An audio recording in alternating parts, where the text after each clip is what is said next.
ಅದು JDSಗೂ ಬಂದಿಲ್ಲ, ನಮಗೂ ಬಂದಿಲ್ಲ. This is the fact. ಇದೊಂದು ವಿಶೇಷ ಮತ್ತೆ ವಿಚಿತ್ರವಾದ ಸನ್ನಿವೇಶ ಅಂತ ಅನ್ಬೋದು. ನೀವು ಎಲ್ಲಿ ಯಾರ ಜೊತೆ ನೀವು ಒಂದು ಫೈಟ್ ಮಾಡಿದ್ರು, ಹೋರಾಟ ಮಾಡಿದ್ರು, ಅವ್ರ ಜೊತೆಯಲ್ಲೇ ಮೈತ್ರಿ ಮಾಡ್ಕೊಂಡು ಹೋಗ್ಬೇಕಾದಂತ ಪರಿಸ್ಥಿತಿ ಬಂತು. ಏನಾಗುತ್ತೋ ಗೊತ್ತಿಲ್ಲ.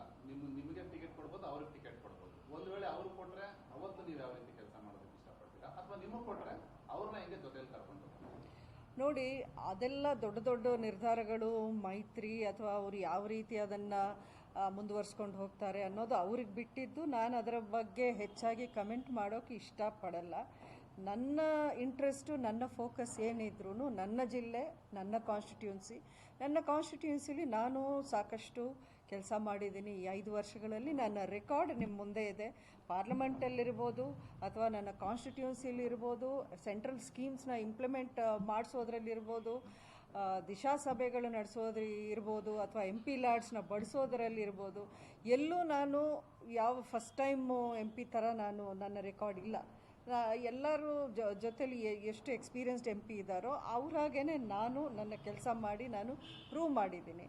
ಪ್ಲಸ್ ಎಲ್ಲೂ ನನ್ನ ಬಗ್ಗೆ ಒಂದು ಕಪ್ಪು ಚುಕ್ಕಿ ಅಥವಾ ಒಂದು ಬೇರೆ ರೀತಿಯ ಮಾತುಗಳು ಎಲ್ಲೂ ನೀವು ಕೇಳೋಕ್ಕೆ ಸಾಧ್ಯನೇ ಇಲ್ಲ. ಯಾಕೆಂದರೆ ಮೈ ರೆಕಾರ್ಡ್ ಇಸ್ ಬ್ಲೆಮಿಶ್ಲೆಸ್.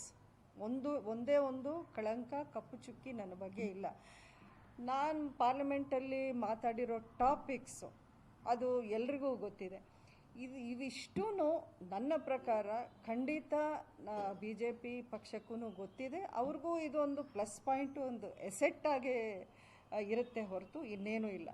ಇಂಥ ಒಂದು ವಾತಾವರಣದಲ್ಲಿ ನನಗೆ ಅನಿಸುತ್ತೆ BJPನೇ ಮಂಡ್ಯ ಸೀಟು ಉಳಿಸ್ಕೊಳ್ಳುತ್ತೆ ಅನ್ನೋ ನಂಬಿಕೆ ನನಗಿದೆ. ಯಾಕೆಂದರೆ ಹೈಕಮಾಂಡಲ್ಲೂ ಒಳ್ಳೆ ಒಡನಾಟ ಇದೆ. ಎಲ್ಲರೂ ನನ್ನ ಬಗ್ಗೆ ತುಂಬ ಗೌರವದಿಂದ ಒಳ್ಳೆ ಒಪಿನಿಯನ್ ಇಟ್ಕೊಂಡಿದ್ದಾರೆ ಈವರೆಗೂ ನನ್ನ ಒಂದು ಇಂಟ್ರ್ಯಾಕ್ಷನಲ್ಲಿ.